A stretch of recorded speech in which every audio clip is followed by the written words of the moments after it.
விசேடமாக இந்த இரவு நேரத்தில் இந்த ஊடகவியலாளர் சந்திப்பினை செய்வதற்கான காரணத்தை எங்களுடைய கபிலனவர்கள் மிகவும் தெளிவாக குறிப்பிட்டிருந்தார்கள். அதே போன்று இந்த ஊடகவியலாளர் சந்திப்புக்கு விசேடமாக எங்களுடைய மாகாணத்தின் ஆளுநர் வேதநாயகன் அவர்கள், அதே போன்று எங்களுடைய மாவட்டத்தின் பாராளுமன்ற உறுப்பினர் ஸ்ரீ பவானந்த ராஜா அவர்கள், அதே போன்று யாழ் மாவட்ட ஒருங்கிணைப்பு குழுவினுடைய இணைப்பாளர் தோல் கபிலன் சுந்தரமூர்த்தி அவர்கள் இந்த ஊடகவியலாளர் சந்திப்பில் கலந்து கொள்கின்றோம். அப்போ இன்றைக்கு நாங்கள் அதாவது விசேடமாக யாழ் மாவட்டத்தில் இருக்கின்ற பிரதான போலீஸ் அதிகாரிகள் உள்ளிட்ட விசேடமாக வடமாக 5 மாவட்டத்திலும் இருக்கின்ற பிரதான போலீஸ் அதிகாரிகள், அதே போன்று மாவட்ட அரசாங்க அதிபர்கள், அதே போன்று GSMP நிறுவனத்தினுடைய பணிப்பாளர் உள்ளிட்ட அனைவரும் இந்த கூட்டத்தில் கலந்து கொண்டார்கள். அப்போ இந்த கூட்டத்தின் பொழுது பல்வேறு முடிவுகள் எடுக்கப்பட்டிருக்கின்றது.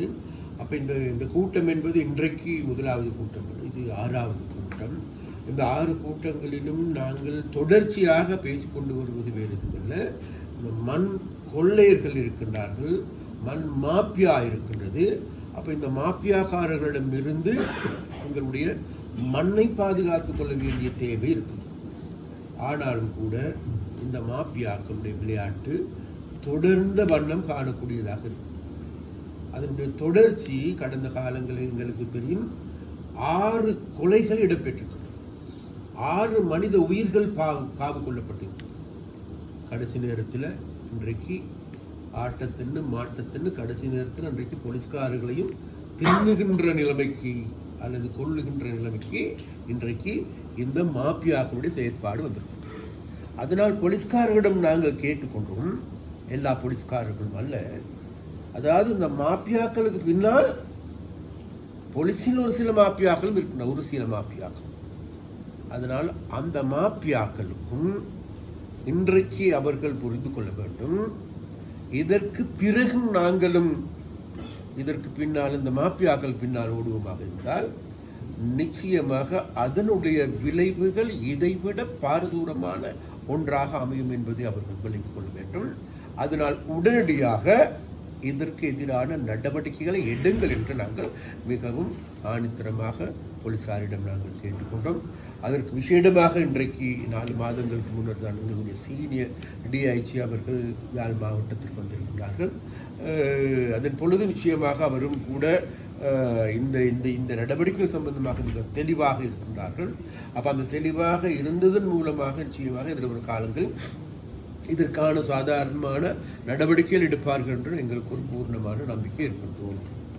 அதே போன்று நாங்கள் கடந்த காலத்தில் விசேடமாக கிளிநொச்சி மாவட்டத்தினுடைய அரசாங்க அதிபர், அதே போன்று முல்லைத்தீவு மாவட்ட அரசாங்க அதிபர், அதே போன்று எங்களுடைய ஆளுநர் உள்ளிட்ட நாங்கள் எல்லோருமே தொடர்ச்சியாக இந்த மண் பிரச்சனைக்கு, அதாவது இன்றைக்கு 1 லட்சம், 1,20,000, 1,50,000 வரைக்கும் இந்த மண் விலை அதிகரித்திருக்கிறது. அப்போ இந்த மண் விலை அதிகரிப்பின் காரணமாகவே இந்த மாப்பியாக்களும் உருவாகிறது. அதனால் இந்த மாப்பியாக்களிலிருந்து இந்த மண் கொள்ளையர்களிடமிருந்து மீட்க வேண்டும் என்றால் முதலில் இந்த மண்ணின் விலையை குறைக்க வேண்டும். அப்போ அந்த மண்ணின் விலையை குறைப்பதற்கான பொறிமுறை ஒன்றை தயாரிக்க வேண்டும் என்று தொடர்ச்சியாக பேசப்பட்டதன் விளைவாக இன்றைக்கு விசேடமாக கிளிநொச்சி மாவட்டத்தில் இருக்கின்ற சகல குளங்களிலும் பெரிய குளங்களில் இருக்கின்ற மண் அகலப்படுகின்றது. அப்போ மண் அகழ்வதன் மூலமாக இன்றைக்கு அவர்கள் இன்றைக்கு ஒரு டிப்பர் அல்லது ஒரு கீப் மண் 7,800 ரூபாய்க்கு வழங்குவதற்கு முடிவு செய்யப்பட்டது. அதற்கான நாங்கள் கடந்த காலத்தில் டெண்டர் கோல் பண்ணியிருக்கின்றோம். டெண்டர் இன்றைக்கு அவர்களுக்கு கையளிக்கப்பட்டிருக்கின்றது. அப்படி நாங்கள் பார்க்கின்ற பொழுது ஒரு டிப்பர் மண் குறைந்தது 23,000க்கு குறைவான விலையில் பெற்றுக்கொள்ள முடியும். அதற்கான டிரான்ஸ்போர்ட் செலவு மற்ற ஏனைய செலவுகள் எல்லாம் பார்க்கின்ற பொழுது யாழ்ப்பாணத்துக்கு குறைந்தது 55,000, 65,000க்கும் இடைப்பட்ட விலையில் இந்த மண்ணை பெற்றுக் கொடுக்க முடியாத சூழல் இன்றைக்கு ஏற்பட்டிருக்கிறது. அப்போ அந்த அந்த அதனால் விஷயமாக நாங்களே இது அதாவது அரசாங்கம் என்ற வகையிலும் அரசாங்க அதிபர்கள் என்ற வகையிலும் அதே போன்ற ஆளுநர் என்ற வகையிலும் இந்த நிலைமையில் இருந்து எங்களுடைய மாகாணத்தை பாதுகாத்துக் கொள்வதற்கு மாகாணத்தில் எங்களுடைய கட்டுமான பணிகளுக்கு குறைவான விலைகளில் மண்ணை பெற்றுக் கொடுப்பதற்கான பொறிமுறையை நாங்கள் தயாரித்தோம். அப்போ அந்த பொறிமுறை இன்றைக்கு எதிர்வரும் நாட்களில் நடைமுறைக்கு வரும். அதுவும் இந்த மாஃபியாக்களை தடுத்து நிறுத்துவதற்கு போதுமானதாக இருக்கும் என்று நாங்கள் சொல்றோம். அது மாத்திரமல்ல, மறுபுறத்தில் நாங்கள் பார்க்கின்ற பொழுது கடந்த 10 வருடங்களுக்கு மேலாக விஷயமாக கிளிநொச்சி மாவட்டத்திலே ஒரு சில மாஃபியாக்கள் மாத்திரமே செயல்படுகின்றது. அவர்களுக்கு பின்னால் அரசியல்வாதிகளும் கூட இருப்பதாகவும் கூறப்படுகின்றது. அதனால் அந்த மாஃபியாக்களுக்கு நாங்கள் சொல்லுகின்றோம், நீங்கள் இது நாள் வரைக்கும் விளையாண்டீர்கள், இன்னமும் விளையாடுகின்றீர்கள், இனி மேலும் விளையாடலாம் என்று நினைக்கின்றீர்கள், மறந்து விடாதீர்கள். இது தேசிய மக்கள் சக்தியினுடைய அரசாங்கம், இது மக்களுடைய அரசாங்கம். அதாவது கிளிநொச்சி மாவட்டத்தில் இருக்கின்ற மக்கள் எங்களுக்கு வாக்களித்திருப்பது, எங்களுக்கு இந்த அதிகாரத்தை பெற்றுக் கொடுத்திருப்பது என்பது வேறு எதற்கும் அல்ல, இந்த மாஃபியாக்கள், இந்த கொள்ளையர்களிடமிருந்து, இந்த கந்துவட்டிக்காரர்களிடமிருந்து எங்களை மீட்டெடுங்கள் என்று கூறியிருக்கின்றார்கள். அதனால் நிச்சயமாக உங்களுக்கான சட்ட ரீதியான நடவடிக்கையும் எதிர்வரும் காலங்களில் வலுப்பெற போகிறது. ஒன்று, அதற்காக விஷயமாக இன்றைக்கு நாங்கள் தேடி பார்க்கின்ற பொழுது இவர்கள் கைது செய்யப்படுகின்றார்கள். கைது செய்யப்பட்டு போலீஸ்க்கு கொண்டு செல்லப்படுகின்றார்கள். அது நீதிமன்றத்துக்கு கொண்டு செல்லப்படுகின்றப்போ ஏதோ ஒரு சிறிய தொகை அபராதத்தை செலுத்திவிட்டு விடுதலையாகி வருகின்றார்கள். ஆனால் இப்பொழுது எங்களுக்கு தெரியும், அதாவது முதலாவது தடவையாக கைது செய்யப்பட்டால் 50,000 ரூபாய் அபராதம் செலுத்தப்படும். இரண்டாவது தடவையாக கைது செய்யப்பட்டால் 2 மில்லியன் ரூபாய், 20 லட்சம் ரூபாய் அபராதம் செலுத்த வேண்டும். மூன்றாவது முறை கைது செய்யப்பட்டால் அவர்களுடைய வாகனம் அனைத்தும் பறிமுதல் செய்யப்படும். இதுதான் சட்டம் சொல்லுகிறது. அந்த சட்டத்தை இதுவரை சரியான முறையில் இயங்குகின்றதா, நடைமுறைப்படுத்தப்படுகின்றதா என்ற கேள்வி. அதனால் இது தொடர்பில் எதிர்வரும் நாட்களில் எங்களுடைய சட்டமா அதிபர் அதே போன்று எங்களுடைய நீதி அமைச்சரோடு இது சம்பந்தமாக உரையாடி இதற்கான சரியான முடிவினை எடுப்பதற்கும் நாங்கள் தீர்மானித்தோம். அதனால் இந்த மாஃபியாக்களுடைய விளையாட்டுக்கு சட்ட ரீதியாகவும் தடுத்து நிறுத்துவதற்கான நடவடிக்கையை நாங்கள் எடுப்பதற்கு நாங்கள் தீர்மானித்திருக்கின்றோம். ஒன்று, அதே போன்று மறுபுறத்தில் இந்த சட்டவிரோதமான நடவடிக்கைகளை தடுப்பதற்காக வேண்டி இனி வரும் காலங்களில் இரவு 12 மணிக்கு மேலாக ஓடுகின்ற உங்களுடைய வாகனங்கள் எதிர்வரும் நாட்களில் இருந்து பகல் நேரங்களில் மாத்திரமே ஓட முடியும் என்கின்ற முடிவு எங்களுடைய வடமாகாணத்தில் நாங்கள் எடுப்பதற்கு, இதற்கு ஜனாதிபதியும் கூட இதற்கு ஒத்துழைப்பு தருவதாக கூறியிருக்கிறார், அல்லது ஏனைய நிறுவனங்கள் இதற்கு ஒத்துழைப்பு வழங்குவதாக கூறியிருக்கிறார். அப்போ அந்த வகையில் எதிர்வரும் காலங்களில் இந்த மண் அகலுகின்ற பொழுது, மண் கொண்டு வருகின்ற பொழுது அனைத்தும் பகலில் மாத்திரமே இடம்பெற முடியும். அது மாத்திரமல்ல, அவ்வாறு மண் கொண்டு வருகின்ற பொழுது அவைகள் பதிவு செய்யப்பட வேண்டிய இடங்களில் சரியான முறையில் பதிவு செய்யப்பட்டிருக்க வேண்டும். அதே போன்று அவர்களுக்கான லைசன் வழங்குகின்ற பொழுது அதற்கான உறுதிப்படுத்தப்பட்டிருக்க வேண்டும். அந்த லைசனில் எத்தனை மணியிலிருந்து எத்தனை மணியில் வரைக்கும் ஓட முடியும் என்பதையும் சுட்டி காட்டப்படும். அவ்வாறு சுட்டி காட்டப்படுகின்ற அந்த சட்டங்கள் மீறப்படுகின்ற பொழுது அதற்கு எதிரான சட்ட ரீதியான நடவடிக்கை எடுப்பதற்கும் எங்களுடைய அரசாங்கத்தால் முடிவு செய்யப்பட்டிருக்கிறது.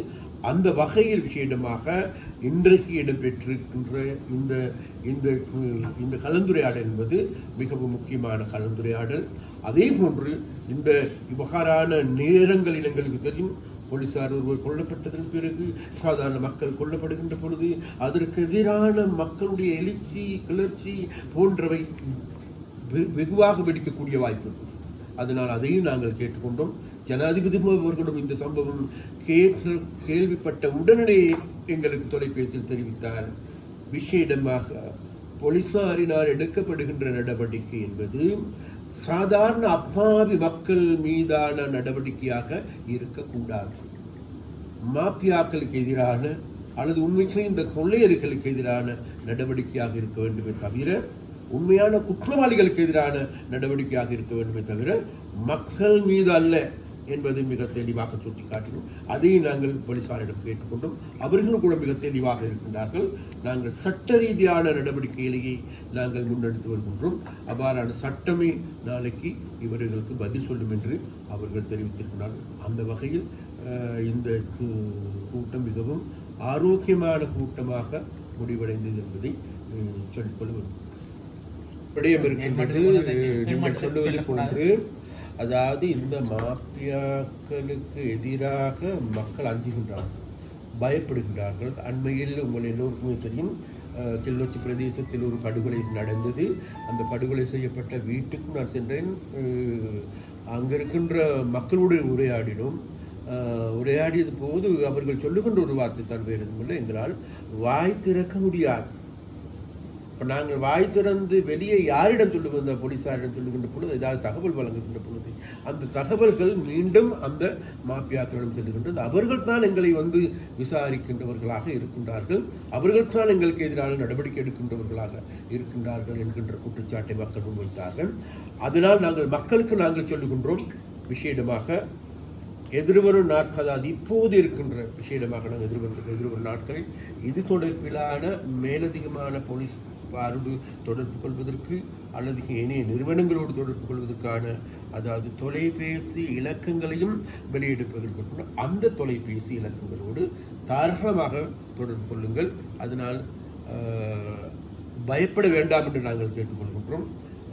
அந்த அந்த என்னவென்றால் வேறு எதுவுமல்ல, நாங்கள் சதாகாலம் அவ்வாறு இருக்கின்ற பொழுதுதான் இவர்களால் ஒன்று எங்களுடைய மண் கொள்ளையிடப்படுகின்றது, எங்களுடைய பிரதேசம் பாதிக்கப்படுகின்றது. விசேடமாக இன்னைக்கு கிளிநொச்சி, முல்லைத்தீவு மாவட்டங்களை நாங்கள் பார்க்கின்ற பொழுது, இந்த மண் நகழ்கின்ற பிரதேசங்களை பார்க்கின்ற பொழுது அந்த பிரதேசமே நாசமாக்கப்படுகின்றது. அதனால் எங்களுடைய வாழ்க்கை, எங்களுடைய பிரதேசம், எங்களுடைய நிலத்தையே இவர்கள் அபகரிப்பு செய்து கொண்டிருக்கின்றார்கள் என்பதை மறந்துவிடக்கூடாது. அதனால் விசேடமாக எங்களுடைய நிலத்தையும் எங்களுடைய மண்ணையும் பாதுகாத்துக் கொள்வதற்காக மக்கள் முன்வர வேண்டும். அந்த மக்களை பாதுகாப்பதற்கு நாங்கள் அரசாங்கம் என்ற வகையில் நாங்கள் இருக்கின்றோம். இதற்கு முன்னர் நாங்கள் எடுத்து பார்க்கின்ற பொழுது, இதற்கு முன்னர் இவ்வாறான மாஃபியாக்களுக்கு பின்னால் அரசியல்வாதிகள் இருந்தார். இப்பொழுது அப்படி கிடையாது. அதனால் மக்கள் தைரியமாக எங்களோடாவது தொடர்பு கொண்டு உங்களுடைய முறைப்பாடுகள் செய்யுங்கள் என்று மிக மிக வினயமாக இருக்கிறோம். இந்த போடக்கூடாதுன்னு சொல்லியும் அந்த ஸ்கூல் டைமில் வந்து டிப்பர் ஓடுறது, அது வந்து இப்போ கூடுதலாக வந்து இப்பொழுது இந்த போலீஸாரோடு பேசுகின்ற பொழுது எங்களுடைய ஆளுநர் மிக தெளிவாக இந்த பிரச்சனையை சுட்டி காட்டினார்கள். அதனால் இது சம்பந்தமாக அதாவது டைமிங், ஏன்னா இது ஒரு காலங்களில் டைமிங் கொண்டு இருக்கின்றது. அப்போ அந்த டைமிங் படி அது விசேடமாக பாடசாலை நேரங்களில், பாடசாலை விடுகின்ற போது அவ்வாறான அதுவும் வேகமாக, அதாவது வாகனங்கள் போவது சாதாரணமாக இருக்கும், ஆனால் இவர்கள் வேகமாக செல்வதன் மூலமாக பாரிய அச்சுறுத்தல் ஏற்படுகின்றது. அது சம்பந்தமாகவும் இன்றைக்கு இந்த போலீஸ் இந்த உரையாடலின் பொழுது ஆளுநர் அவர்கள் அது சம்பந்தமாக போலீசாருக்கு தெரியப்படுத்தினார்.